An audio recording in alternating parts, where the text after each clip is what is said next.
జల్లి software job కొడదామనుకుంటురా? అయితే వీక్యూబ్ లో ట్రైనింగ్ తీసుకొని మంచి జాబ్ కొట్టేయుర్రి. जुबली हिल्स इलेक्शन कैसे आया, अब क्या माहौल है, क्या हो रहा, अरे ఏమైతుంది, ఎట్లొచ్చింది ఎలక్షన్ నాకంటే బాగా మీకే తెలుసు. 24 महीने पहले जब रियासत तेलंगाना में इलेक्शन हुआ, उस दिन आप पूरे जुबली हिल्स कॉन्स्टिट्यूंसी के वोटर और बाहर हैदराबाद के सारे हैदराबाद जिला के वोटर भी सारे ही लोग पूरी तरह से सोच समझ के आपने ये तय किया कि जिन्होंने 10 साल हुकूमत चलाई, जिन्होंने खुशहाली अमन भाईचारे के साथ हमको रहने का एक ज़बरदस्त माहौल दिया केसीआर साहब ने, उनके लीडरशिप में ही आगे तेलंगाना और मजबूत होता बोल के आप सब लोग मागंटी गोपीनाथ साहब को जिता के ज़बरदस्त तादाद से जिता के आपने आपका पूरी तरह से हमारे को और मजबूत होता बोल के आप सब लोग मागंटी गोपीनाथ साहब को जिता के ज़बरदस्त तादाद से जिता के आपने आपका पूरी तरह से हमारे को మద్దతు किया. అంటే మీరు సరిగ్గా 2 ఏళ్ల కిందట ఎన్నిక జరిగినప్పుడు రాష్ట్రమంతా ఒక తీరుగా ఓట్లేస్తే రాష్ట్రంలో హైదరాబాద్లో మాత్రం కాంగ్రెస్కు ఒక్క సీటు ఇవ్వకుండా అడ్డిమారి గుడ్డి దెబ్బలు వచ్చినట్టు బీజేపీకి ఒక్క సీటు వచ్చింది. కాకపోతే ఒక్క సీటు కూడా కాంగ్రెస్కి ఇవ్వకుండా మరి సరైన నిర్ణయం తీసుకొని ఏ నాయకుడైతే తెలంగాణ తెచ్చిండో, ఏ నాయకుడైతే మనను సంక్షేమ బాటలో అభివృద్ధి బాటలో హైదరాబాద్ మహానగరాన్ని మంచిగా చేసుకుంటా రాష్ట్రాన్ని కూడా ఒక బిడ్డను చంటి పిల్లని సాకినట్టుగా మరి చక్కగా చేసుకుంటా ముందుకు తీసుకుపోయిండో ఆయన చేతుల్లో అయితేనే బాగుంటుందని చెప్పి ప్రత్యర్థులు ఎన్ని దుష్ప్రచారాలు చేసినా మీరు పెద్దలు మాగంటి గోపీనాథ్ గారికి మంచి మెజారిటీ మీ ఎర్రగడ్డ డివిజన్ నుంచి కూడా దాదాపు 3500 ఓట్ల మెజారిటీ ఇచ్చి గెలిపించి మీరు ఎమ్మెల్యేగా 3వసారి గెలిపించినారు. అందులో మా సోదరుడు సంజీవ్ గారు, డివిజన్ పార్టీ ప్రెసిడెంట్ గారు, షరీఫ్ గారు, జావేద్ గారు, ఇంకా చాలామంది పెద్దలు, నేను ఒకళ్ళ పేరు చెప్పకపోతే అలుగుతారు. అందుకే అధ్యక్షుని పేరు, ప్రధాన కార్యదర్శి పేరు చెప్తున్నా. ఇక్కడ ఉన్నోళ్ళందరూ కష్టపడ్డోళ్ళే, జర ఎవరెవరో పేర్లు చెప్పలేదు, వాళ్ళు మనసులో తిట్టుకొని బయటకు తిట్టకూరు, లోపల తిట్టుకోరు తప్ప బయట తిట్టకూరు. అందరు తనలాడిరు, అందరు కొట్లాడిరు కాబట్టి ఆ రోజు గోపన్న 3వసారి బ్రహ్మాండమైన మెజారిటీతో గెలిచి వచ్చి మళ్ళీ హ్యాట్రిక్ ఎమ్మెల్యేగా మరి ఈ సేవలు అందించడానికి ముందుకు వచ్చినారు. కానీ దురదృష్టం, తాను ఒకటి తలిస్తే దేవుడు ఒకటి తలిసిండు అన్నట్టు మంచి 5 ఏళ్ళు మీకు సేవలు చేయాల్సిన మాగంటి గోపీనాథ్ గారు దురదృష్టవశాత్తు అకాల మరణం రావడం, మనందరం కూడా బాధపడ్డాం. అందరం కూడా ఎట్లెట్లా అని చెప్పి పరేషాన్ అయిపోయిన పరిస్థితి. ఇలా సునీతమ్మ ఒక దిక్కు తిరుగుతున్నది, అలా 2 పిల్లలు దిక్కు తిరుగుతున్నారు, ఆడపిల్లలు మొత్తం గల్లీ తిరుగుతున్నారు. అందరి దగ్గర పోయి గోపీనాథ్ గారి ఆశయాలను మేము ముంగట తీసుకుపోతాం, మాకు అవకాశం ఇవ్వండి, మీరు గోపీని ఎట్లా ప్రేమించారో మాకు కూడా అట్లా అవకాశం ఇస్తే పని చేస్తాం అని చెప్పి ఆడబిడ్డలు ముగ్గురు కూడా మీ ఆశీర్వాదం కోసం మీ దగ్గరకు వస్తున్నారు. తప్పకుండా మీరు ఆశీర్వదిస్తారని చెప్పి కూడా నేను మనస్ఫూర్తిగా అనుకుంటాను. నిజంగా కూడా ఇవాళ ఏమైతుంది ఒక్కసారి మీరు ఆలోచన చేయాలి. आप सबको सोचना चाहिए क्या हो रहा. 24 महीने पहले कांग्रेस पार्टी ने काफ़ी सारे वादा किए आवाम के साथ. ఎన్ని మాటలు చెప్పారు, అరిచేతుల వైకుంఠం చూపెట్టారు, అరిచేతుల స్వర్గం. आप वोट दियो, हम कुछ भी दे देंगे. आपके घर के सामने अगर चांद भी ऊपर तोड़ के लाके आपके घर के सामने बांधना है तो वो भी कर देंगे. कुछ भी ఏది అడిగితే అది. ఆడపిల్లలందరికీ మాట ఇచ్చారు. కేసీఆర్ గారు పెళ్లి చేసుకుంటే ₹1,00,000 ఇస్తుండు, 1,00,000 మీకు సరిపోతుంది, మీదికెళ్ళి మీకు తులం బంగారం ఇస్తాం అని చెప్పి మాట ఇచ్చారు. మరి ఇలా బంగారం షాపులు బంద్ అయినాయా, లేకపోతే ముఖ్యమంత్రి గిరాకీ లేదా, ఎవడన్నా నమ్ముతలేడా, తులం బంగారం మాయమైపోయింది, ఆ ₹1,00,000 ఏనికి కూడా కింద మీద పడుతున్నారు వీళ్ళు. అంటే ఎన్ని అబద్ధ మాటలు చెప్పారో చెప్తున్నా మీకు. బచ్చియోంకు స్కూటీ దేతే బోలే, ఆడపిల్లలు చదువుకుంటే కాలేజీలకి పోయేటట్టయితే స్కూటీలు ఇస్తాం ఫ్రీగా అన్నారు. స్కూటీలు లేవు, లూటీ మాత్రం జోర్దార్ నడుస్తుంది. ఎక్కడ స్కూటీ ఒక్కళ్ళకి రాలే, लूटी ज़बरदस्त चल रहा है इनका. आप देखो, लूटी बोलते मैं ऐसे ही नहीं बोल रहा हूँ, आप 1 मिनट के लिए सोचो. आज आपके ఎర్రగడ్డ डिवीजन में काफ़ी सारे बस्तियाँ हैं, ఎన్నో బస్తీలు ఉన్నాయి ఎర్రగడ్డలో. మరి ఎక్కడ పోయినా ఇలా హైదరాబాద్లో ఉండే బస్తీ వాసులు భయంలో ఉన్నారు. ఎందుకు? ఎప్పుడు బుల్డోజర్ నా ఇంటి మీదకి వస్తుందో, ఎప్పుడు గులగొడతాడో. ఇందిరమ్మ రాజ్యం అంటే ఇల్లు గులగొట్టుడే ఉన్నది, ఇంకేం లేదు. ఇందిరమ్మ రాజ్యం అంటే ఇల్లు కూలగొట్టుడు తప్ప ఇంకోటి ఏం లేదు. ఇప్పటిదాకా 24 నెలల్లో హైదరాబాద్లో ఏం చేసినవా అంటే గరీబుల మీద వడుడు, ఇల్లు కూలగొట్టుడు, వాళ్ళకు కాగితాలున్నా కాగజాదున్నా మొత్తం తీసి అవతల వారేసి. పిల్లలు బ్యాగులు తీసుకునే టైం ఇస్తలేరు, వాటర్ బాటిల్ తీసుకునే టైం ఇస్తలేరు పిల్లలకు, స్కూల్ పిల్లలకు తీసుకోకుండా కూలగొట్టి పోతున్నారు ఇవాళ తప్ప. 24 నెలల్లో ఒక్క కొత్త ఇటుక పెట్టిండా రేవంత్ రెడ్డి? ఎక్కడైనా హైదరాబాద్లో కిల్లు కట్టిండా? ఒక్క ఇల్లు కాదు, ఒక ఇటుక పెట్టిండు ఎక్కడ, కానీ ఇటుకలు కూలగొట్టినవి మాత్రం బొచ్చెడు ఉన్నాయి.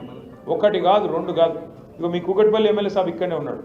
కూకట్పల్లిలో రోజు నాకు ఫోన్ చేసిండు కృష్ణన్న, అన్న మా దగ్గర బుచ్చమ్మ అని ఒక ఆమె చచ్చిపోయింది ఉరి పోసుకొని అన్నాడు. ఏమైంది అంటే హైదరాబాద్లో వచ్చి ఆమె ఇంటి మీద స్టిక్కర్ వేసారు, నీళ్ళు కూడా కొడతామని నోటీస్ వేసారు. వేసే వరకు హైబత్ తిన్నది. తిని వాళ్ళ బిడ్డ ఇంటికి పోయి ఏడ్చిందంట, రాత్రి అంతా ఏడ్చింది.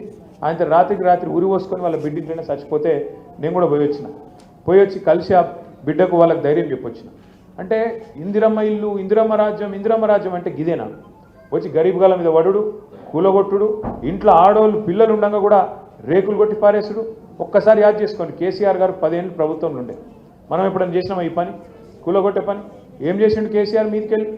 ఏం చేసిండంటే 1,00,000 మందికి తెలుసో తెలియకనో గవర్నమెంట్ జాగాల వల్ల ఇల్లు కట్టుకుంటే 1,00,000 మందికి హైదరాబాద్లో పట్టాలు ఇచ్చిన నాయకుడు కేసీఆర్. GO number 58, 59. అదొకటే కాదు, 1,00,000 డబల్ బెడ్రూమ్ ఇల్లు కట్టిండు కేసీఆర్. ఇలా కొల్లూరు పోయినా, మీరు చుట్టుపక్కల ఎటు పోయినా మీకు గల్లబడితే, మీ చిత్తారమ్మ బస్తీలో కానీ ఇంకొకడ కానీ కుక్కట్పల్లిలో కూడా ఇల్లు ఏడ జాగా దొరికితే ఆడ కట్టినాం. జాగా లేకపోతే హైదరాబాద్ బయట పోయి ఆడ కూడా కట్టినాం. 1,00,000 డబల్ బెడ్రూమ్ ఇల్లు హైదరాబాద్లో కోసం కట్టినాం. ఒక్కొక్క కాన్స్టిట్యున్సీకి 3,000, 4,000 ఇల్లు హైదరాబాద్లో ఇచ్చిన ఘనత కేసీఆర్ గారు. నిజంగా కాంగ్రెస్ వాళ్ళకు అడ్డిమారి గుడి దెబ్బల అవకాశం వచ్చింది. ఏం చేయాలి? కేసీఆర్ కంటే ఎక్కువ పేరు తెచ్చుకోవాలంటే కేసీఆర్ కంటే ఎక్కువ ఇల్లు కట్టియాలి. కేసీఆర్ 1,00,000 కడితే నువ్వు 2,00,000 ఇల్లు కట్టేవాడు వద్దన్నాడా?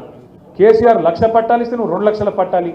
అంతేగాని కేసీఆర్ కట్టిండు కాబట్టి నేను కూలగొడతా. మరి ఇదెక్కడ నీతి, ఇదెక్కడ రాజ్యం? ఇందిరమ్మ రాజ్యం అంటే ఇండ్లు కూలగొట్టుడే నీత మనం అడగవలసిన అవసరం ఉన్నది. ఇంకొక మాట కూడా నేను మీకు దయచేసి చెప్తున్నా, ఇది మనసుకి ఎక్కించుకోండి. ఇవాళ బుల్డోజర్ పక్క బస్తీలు వచ్చింది, నాకేమవుతుంది అని మీరు అనుకుంటే మనమే పిచ్చోళ్ళు అవుతాం. ఇవాళ అక్కడికి వచ్చింది, రేపు నీ ఇంటి మీదకి వస్తుంది. ఇవాళ పక్క కాన్స్టిట్యున్సీకి వచ్చింది, బుచ్చమ్మకు వచ్చిన జాబు బాధ రేపు మీకు వస్తుంది. అందుకే ఇటువంటి ప్రభుత్వానికి, ఇట్లాంటి నియంత్రణతో పోకడలు పోతున్న ప్రభుత్వానికి, పేదవాళ్ళంటే సోయి లేకుండా వ్యవహారం చేస్తున్న ప్రభుత్వానికి ఖచ్చితంగా బుద్ధి చెప్పాలి. నేనేదో ఓట్ల కోసం మాట్లాడతలేను. నేను ఒక మాట మాత్రం ఖచ్చితంగా మీకు చెప్తున్నా, యాద పెట్టుకోండి.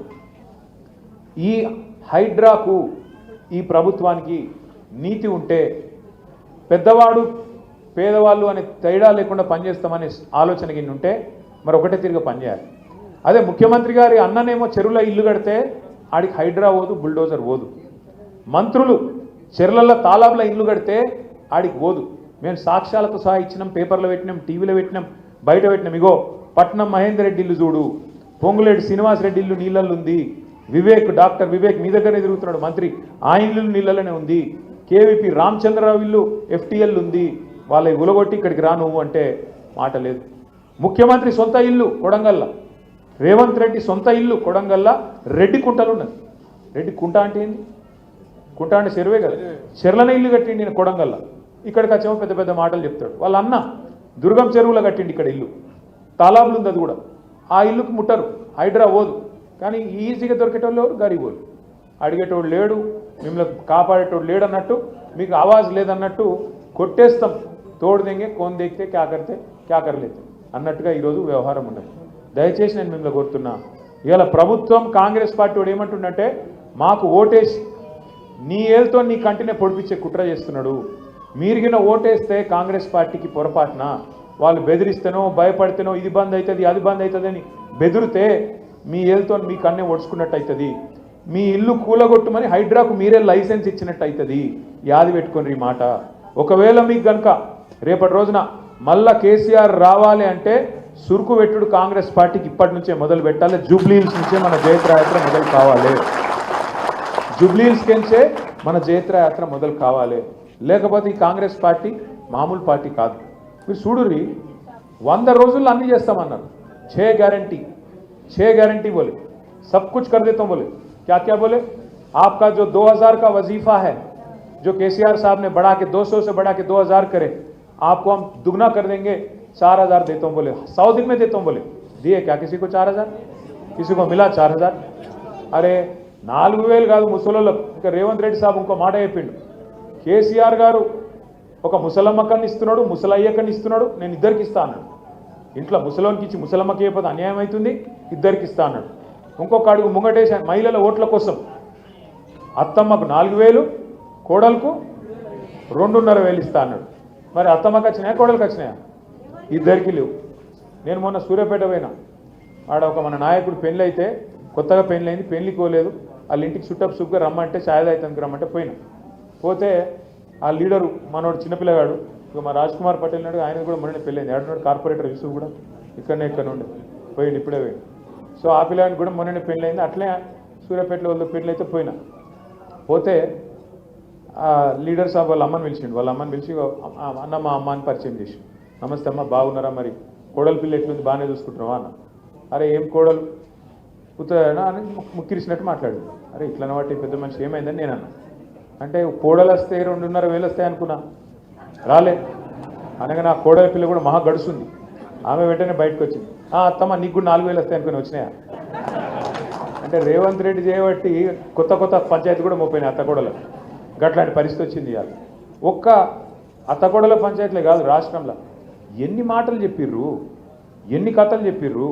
24 నెలల్లో 2 ఏళ్లలో హైదరాబాద్లో కొత్త ఒక్క పని మొదలు పెట్టిరా, ఒక కొత్త బ్రిడ్జ్ కట్టినరా, కొత్త అండర్ పాస్ వేసిండ్రా. అవి ఎట్లాగో చేసే తెలివి లేదు. మనం కట్టిన వాటికేమో రిబ్బన్లు కట్ చేస్తుండ్రు, పెయింటింగ్లు వేస్తుండ్రు. రోజు అది ఒకటైతే బాగా చేస్తున్నారు, పెయింటింగ్లు వేసుడు, రిబ్బన్లు కట్ చేస్తుడు, జేబులో రిబ్బన్ పెట్టి జేబులో కత్తెర పెట్టుకొని తిరుగుతుండ్రు. ఏడవిలు కట్టింది కనబడుతుందా, పోయి కట్ చేద్దాం, అటువంటి పరిస్థితి ఉన్నది ఇవాళ. కానీ ఒక్క కొత్త రోడ్డు కాదు కదా, ఉన్న రోడ్ల పొక్కలు పడితే కూడా పూడ్చే తెలియలేదు. గోపీనాథ్ గారు ఉన్నప్పుడు కష్టం వస్తే ఉరికురికి అర్ధరాత్రి అపరాత్రం లేకుండా మీ కాడికి వస్తుంది. బోరబండలో సర్దార్ కుటుంబానికి అన్యాయం అయితే ఇదే గోపీనాథ్ గారు పోయి అడ్డంగా నిలబడి, వాళ్ళకు అండగా నిలబడి, వాళ్ళకు అన్యాయం జరిగితే చివరిదా కొట్లాడి, నా తమ్ముడు చచ్చిపోయినాక కూడా ఆ కుటుంబానికి అండగా ఉన్నాడు. ఇలా మనం కూడా చేయాల్సింది అదే. మన నాయకుడు చనిపోతే ఆ కుటుంబానికి తప్పకుండా అండగా నిలబడాల్సిన బాధ్యత కూడా మన మీద ఉన్నది. ఆయన నాయకుడే కాదు, మన సహచర కార్యకర్త. కాబట్టి ఒక కార్యకర్తగా, ఒక నాయకుడిగా మనకు ఉండాల్సిన లక్షణం ఏంటంటే ఒకరికొకరు ఆసరగా ఉండాలి. ఒక కాకికి ఏమైనా అయితే మిగతా కాకులన్నీ వాళ్తాయి కదా, అరే గట్లెట్లా గట్లనే మనం కూడా ఇవాళ కేసీఆర్ కుటుంబ సభ్యులుగా మనందరం కూడా తప్పకుండా మన అభ్యర్థిని, మన పార్టీని కాపాడుకోవాల్సిన అవసరం మనందరి మీద ఉన్నది. నేను దయచేసి మిమ్మల్ని కోరేది ఒకటే, హైదరాబాద్లో మీకు చెప్పేది ఎక్కువ ఏం లేదు, మీకు అన్ని ఎరికే, హైడ్రా గురించి ఎరికే.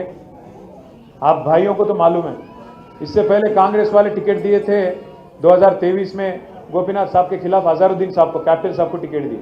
इस बार उनका भी काट दी। काट दे के क्या करें, अब उनको एमएलसी बनाए कहते, एमएलसी भी नहीं बने उन्होंने अभी।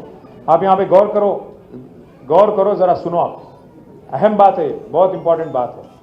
क्या हुआ, हिंदुस्तान आज़ाद होने के बाद अभी करीब 78 ईयर्स हो गया, करीब 80 साल होने को आया। 80 सालों में करीब हुकूमतें कांग्रेस की कई जगह बनी, रियासतों में और वहाँ पे मरकज़ में भी, पर पहली ऐसी हुकूमत है ये कांग्रेस की जहाँ न कोई आपका एक वजीर है, न कोई एमएलए है, न कोई एक एमएलसी है।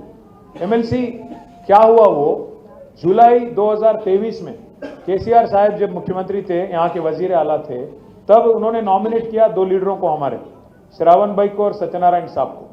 करने के बाद वहाँ के, अभी तब बीजेपी से तो अपना नहीं पड़ता, तो यहाँ के जो गवर्नर है बीजेपी लेडी लीडर, वो मैडम क्या करे, उसको रिजेक्ट कर दिए, वो फाइल को रिजेक्ट कर दिए, क्योंकि बीजेपी का ऊपर से आदेश आया होगा, मोदी साहब या अमित शाह साहब जो भी है ऊपर से बोले होंगे रिजेक्ट करो, कर दिए होंगे।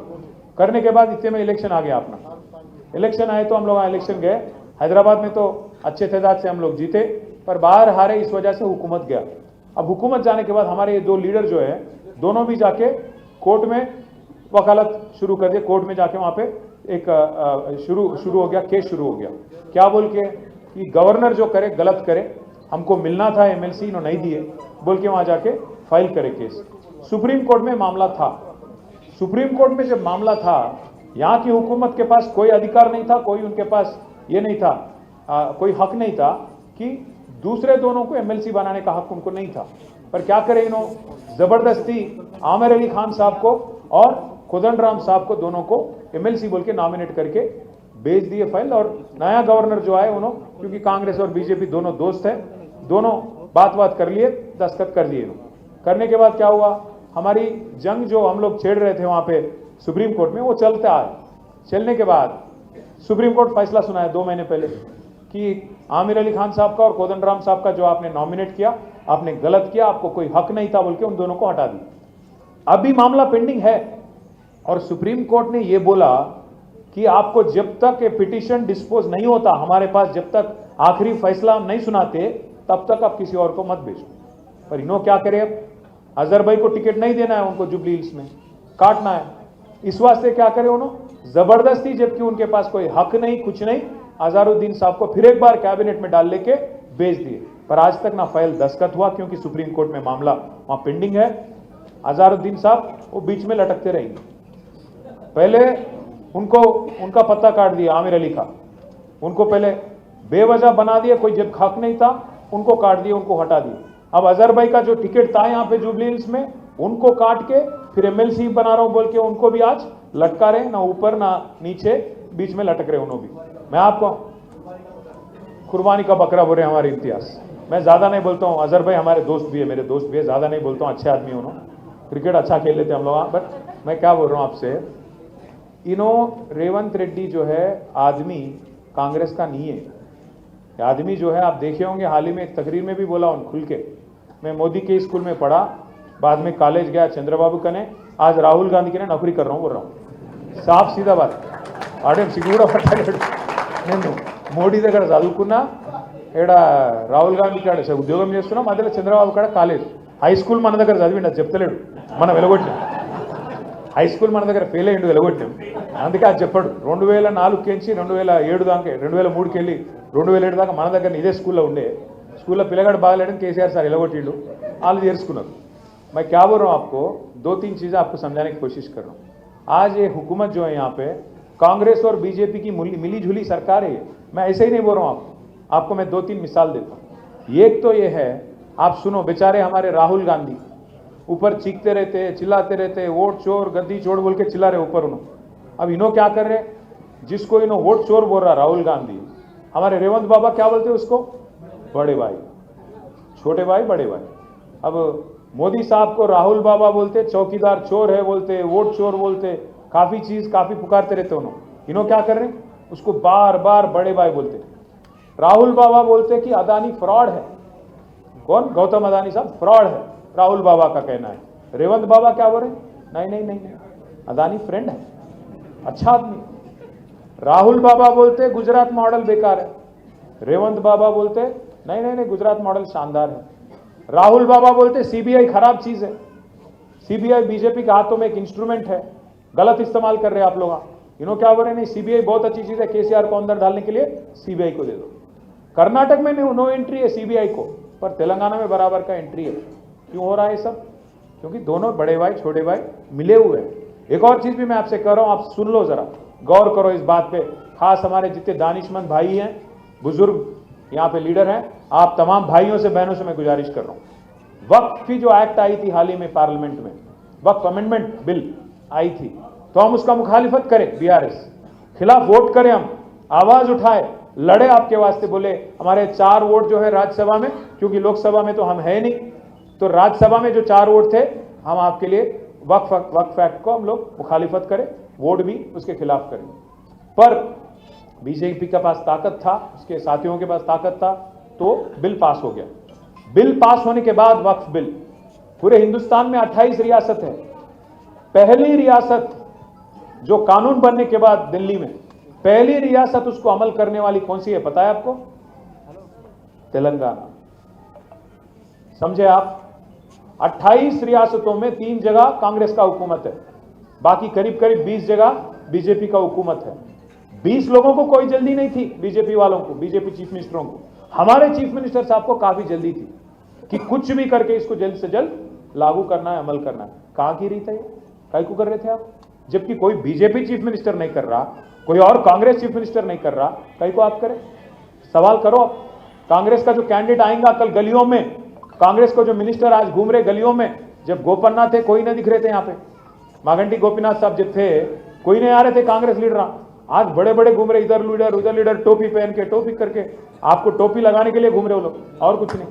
याद करो, पूछो उनसे कि क्या जल्दी थी आपको कि वक्फ बिल आप पहले लागू करें। अब तो सुप्रीम कोर्ट में स्टे आ गया, वो अलग बात है, पर वो स्टे आने से पहले ही अमल करने वाला चीफ मिनिस्टर रेवंत रेड्डी है। इस वास्ते मैं बोल रहा हूं भाइयों, इन्हों कांग्रेस का चीफ मिनिस्टर नहीं है, इन्हों मिली जुली सरकार जो कांग्रेस और बीजेपी का है, दोनों का चीफ मिनिस्टर है। इन्हों समझने की कोशिश करो, दोनों का एक ही चक्कर है, इधर ఒకటే ఆలోచన, कांग्रेस दी बीजेपी। जो इकलौती आवाज है तेलंगाना का केसीआर का, इसको दबाना है, इसको खत्म करना है. కాంగ్రెస్ బీజేపీ ఇద్దరు ఎత్తుగడ ఒకటే. కేసీఆర్ గారు ఏదైతే 10 ఏళ్ళు తెలంగాణను ఒక చిన్న బిడ్డ లెక్క సాకిండో, తెలంగాణను కాపాడిండో, ఆ తెలంగాణలో కేసీఆర్ లేకుండా చేయాలి, గులాబీ జెండా ఎగరకుండా చేయాలి, మనం కొట్లాడుకోవాలి, మైదాన్ ఖాళీ కావాలి. कांग्रेस और बीजेपी रहना, फिर तो बीजेपी के लिए आसान हो जाता ना. कांग्रेस बोल तो फुटबॉल खेल लेते हो लोग, मालूम है उनको. అందుకే కేసీఆర్ను ఖతం చేస్తే కాంగ్రెస్ను ఫుట్బాల్ ఆడుకోవచ్చని బీజేపీ అని ఆలోచన. వీళ్ళేమో మనని ఖతం చేయాలని ఇల్లు తిరుగుతారు. దయచేసి నేను మీకు కోరేది ఒకటే, ఈ ఎలక్షను ఒక జూబ్లీ హిల్స్ ఎలక్షన్ కాదు. ఈ ఎలక్షను రేపటి రోజున మన తెలంగాణ భవిష్యత్తు ఏసుండాలి, ఎటు పోవాలి అని చెప్పే ఎలక్షన్ తప్ప ఇంకోటి కాదు. మనం ఖచ్చితంగా అందరం కూడా ఎక్కడోళ్ళం అక్కడ కొంత తనలాడాలి. ఇప్పుడు 5 డివిజన్లకు, 6 డివిజన్లకు, 4 డివిజన్లకు మీకు ఇన్ఛార్జ్లు వేసారు. వాళ్ళందరూ మీ దగ్గరకు వస్తారు. కృష్ణారావు గారు మీతోనే ఉంటారు. మీతో నా ప్రార్థన ఏంటి అంటే, జర ఇక అధికారం ఉంది కాబట్టి కాంగ్రెస్ వాళ్ళు కొద్దిగా డ్రామా ఎక్కువ చేస్తారు. ఏ పోలీసుకు బోల్తాం, ఏ కడతాం ఓ కడతాం అని చెప్పి బెదిరించే ప్రయత్నం చేస్తారు. బెదిరిస్తే బెదిరిపోదామా? కేసులు పెడితే భయపడదామా? భయపడతారే? కేసులు పెడితే భయపడితే మనం లీడర్లుగా అమ్మాయి. అరే కేసులు పెడితేనే భయపడిపోతే బీరిపోతే మనం ఎట్లా లీడర్లు అవుతాం? మనము న్యాయం కోసం కొట్లాడదాం, ధర్మం కోసం కొట్లాడదాం. నువ్వు ఇచ్చిన 420 హామీలు ఏమైనా అని అడుగుదాం. ముసలోళ్ళ పెన్షన్ 4000 ఎప్పటి నుంచి ఇస్తావు? మహిళలకు 2500 ఎప్పటి నుంచి ఇస్తావు? అట్లాగే నువ్వు చెప్పిన స్కూటీలు ఎప్పటికెళ్ళి వస్తాయి? తులం బంగారం ఎక్కడ పోయింది? రైతులకు రైతు బంధు ఎందుకు వేస్తలేవు? ఈ లైన్లో ఖచ్చితంగా మాట్లాడాలి, ఖచ్చితంగా నిలదీయాలి. ఇంకొక మాట కూడా నేను మీకు విజ్ఞప్తి చేస్తా ఉన్నాను. ఈ గవర్నమెంట్కు వాళ్ళకు సోయి లేదు, ఏం చేయాలనో ఆలోచన కూడా వాళ్ళకి లేదు. హైదరాబాద్ని ఏం చేయాలనో తెలియదు, తెలంగాణని ఏం చేయాలనో తెలియదు, ఎట్లా నడపాలనో కూడా వాళ్ళకి తెలుస్తలేదు. వీళ్ళకి జలకి ఇవ్వకపోతే వీళ్ళకి మనం సై రాస్తే నైలాయతో 3 hours సాలే. ఇంకా ఇప్పుడు గిన్న జలకిచ్చి వీళ్ళని చక్కగా చేయకపోతే ఇప్పుడు కాంగ్రెస్ కోటేసిరు అనుకోరు ఎవరన్నా, ఏమనుకుంటారు కాంగ్రెస్ వాళ్ళు? తులం బంగారం ఇవ్వకపోయినా, 4000 పింఛన్ ఇవ్వకపోయినా, మహిళలకు 2500 ఇవ్వకపోయినా, ఇచ్చిన ఏ వాగ్దానం అమలు చేయకపోయినా మాకే గుద్దుతున్నారు ఓట్లు అంటే మళ్ళీ కూడా రేపటి రోజున ఏం చేసే అక్కర్లేదు, ప్రజలు మా పాలన ఆమోదించిర్రు అని చెప్పడానికి వాళ్ళకి అవకాశం వస్తుంది. అగర్ మైనారిటీ భాయ్యోంకు డిక్లరేషన్ బోలే మీకు ఏమేమో చేస్తామని చెప్పారు, 12 రకాల వాగ్దానాలు ఇచ్చారు, ఒక్కటని అమలైందా? మైనారిటీలకు 4000 కోట్ల బడ్జెట్ అన్నారు, ఇంకా చాలా కథలు చెప్పారు, ఏమన్నా అయిందా? మైనారిటీ సబ్ ప్లాన్ అన్నారు, బీసీలకు బీసీ సబ్ ప్లాన్ అన్నారు, 1,00,000 కోట్ల బడ్జెట్ అన్నారు బీసీలకు, యువ వికాసం అన్నారు, ఒక్క వాగ్దానం కూడా అమలు కాదు. కానీ ఒక్కటి మాత్రం అవుతున్నది, ఎక్కే విమానం దిగే విమానం. ఢిల్లీకి మాత్రం పోడు వచ్చుడు బేఫికర్ నడుస్తుంది. 54-55 సార్లు నడిచింది అది ఇప్పటికి 20 నెలల్లో. అచ్చా ఆజ్ బీ ఢిల్లీ మే. నేను చెప్తే కదా కాంగ్రెస్ వాళ్ళతో బీజేపీ వాళ్ళతో ప్రాబ్లం ఏంటంటే వాళ్ళ నిర్ణయాలన్నీ ఢిల్లీలో అవుతాయి. వాళ్ళకి టికెట్లు కావాలంటే ఎడుకోవాలి, టికెట్లు కావాలంటే ఎడుకోవాలి, పదవులు కావాలంటే ఎడుకోవాలి, పనులు కావాలంటే ఎడుకోవాలి, మనకేమైనా పని చేయాలంటే పర్మిషన్ ఎవడియాలి, బాత్రూమ్ కావాలంటే ఏమైనా అడగాలి. అది పరిస్థితి. మరి ఇక నేను అనేది ఒకటే, మన ప్రజలకు ఒకటే అడగాలి, సింపుల్ ముచ్చట. ఇద్దరు కార్ హై, ఇద్దరు పూరే 2 బేకార్ పార్టీ అని. కారు కావాలన్నా బేకార్ కావాలన్నా అని అడగాలి, అంతే, ఏం లేదు. 24 నెలల్లో ఇవ్వలేదో అర్థమైంది హైదరాబాద్ ప్రజలకు కూడా. అయిందా లేదా? పక్కా అయిందా? ఏమన్నా మరి వాళ్ళు వచ్చి డామ్ డూమ్ అంటే ఏమైనా భయపడతారా? ఒక్కటి మాత్రం యాద పెట్టుకొని, పైసలు బాగున్నాయి రేవంత్ రెడ్డి కానీ బగ్గా సంపాదిస్తుండు, ఓటుకు 5-10 వేలు ఇచ్చినా ఇస్తాడు. అప్పుడు మీరు ఏం చేయాలి ఎరికైనా తెలివిగా? ఇక ఏమనుకుంటుండే రేవంత్ రెడ్డి సాబు, కాంగ్రెస్ వాళ్ళు ఏమనుకుంటారు అంటే, ఏమున్నది అంత గరీబ్గా ఉన్నారు జూబ్లీ హిల్స్లో, బస్తీలలో పోయి పైసలు కుమ్మితే అయిపోతాయి ఓట్లు అనుకుంటారు. మనం ఏం చేయాలి ఎరికైనా? పైసలు ఇస్తే బరాబర్ తీసుకోవాలి, ఏం సిగ్గుపడేది కూడా దొంగ పైసలు ఇవ్వాలి. తీసుకొని ఏం చేయాలి ఎరికైనా? మీకు ప్రామిస్ చేయమంటారు, ఒట్టేయాలంటారు, ఇమానం అంటారు, ప్రమాణం అంటారు, బిడ్డ మీద ఒట్టు, తల్లి మీద ఒట్టు, దేవుని మీద ఒట్టు అంటారు. మీరు కూడా హుషారుగా ఏం చేయాలి తెలుసా? కాదు నీ మీద ఒట్టని బరాబర్ అనాలి. మంచి ఆలోచన. రేవంత్ రెడ్డి మీద ఒట్టు పెట్టి మంచి ఏం కాదు కానీ అది కాదు.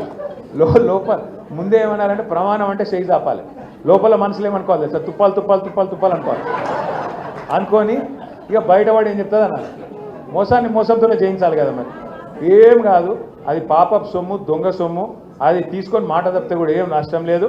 మొత్తం జూబ్లీస్ అందరికి చెప్పుర్రి, 5,000 ఇస్తే 5,000 తీసుకోరి, ఇంకా మీకెళ్ళి 5,000 అడుగురి, ఏం తప్పలేదు. 5,000 ఇస్తే ఇంకో 5,000 ఈ కొడుక, ఎట్లాగో మార్కెట్ అంతా ఖతం చేసినావు ఆయన, నువ్వు వచ్చినాక రియల్ ఎస్టేట్ బర్బాద్ అయిపోయింది, దుకాణాలు నడుస్తలేవు, ఇండ్లు లేవు, మొత్తం సంకనాకి ఇచ్చేసినావు. హైదరాబాద్ను తెలంగాణ రాష్ట్రాన్ని దోసుకొని మంచిగా పైసలు దాచుకున్నావు. ఆ పైసలు ఇయ్యి, బరాబర్ 10,000 ఓటుకి అని చెప్పి తీసుకొని ఓటు మాత్రం అంతే కదా, మోసపోయేది లేదు కదా. వాళ్ళు వస్తే ఇవాళ ఇప్పుడు ఈ రాష్ట్రంలో మా ఆడబిడ్డలు ఉన్నారు కాబట్టి మీకు చెప్తున్నా, ముగ్గురే ఆడబిడ్డలు సంతోషంగా ఉన్నారు. గీతక్క, సీతక్క, సురేఖక్క ముగ్గురే సంతోషంగా ఉన్నారు. గీతక్క అంటే రేవంత్ అన్న భార్య, సీతక్క, సురేఖక్క మంత్రులు, వాళ్ళు ముగ్గురే సంతోషంగా ఉన్నారు ఆడబిడ్డలు. కానీ ముఖ్యమంత్రి మాటలు ఎట్లున్నాయి, 1 కోటి మంది ఆడపిల్లల్ని కోటీశ్వరులు చేస్తా అంటాడు. నువ్వు కోటీశ్వరులు చేసినేమో కానీ ఉన్న ఇల్లు గుల్లకొట్టకపోతే చాలు, తులం బంగారం అన్నాడు. నాకైతే డౌట్ ఏంటంటే మెడల మంగళసూత్రం ఉంచుకోకపోతే ఈయన గొప్పోడు, మంచోళ్ళు కాదు కాంగ్రెస్ వాళ్ళు. నేను అందుకే మీకు దండం పెట్టి చెప్పేది, మోసాన్ని మోసంతో జయించాలి.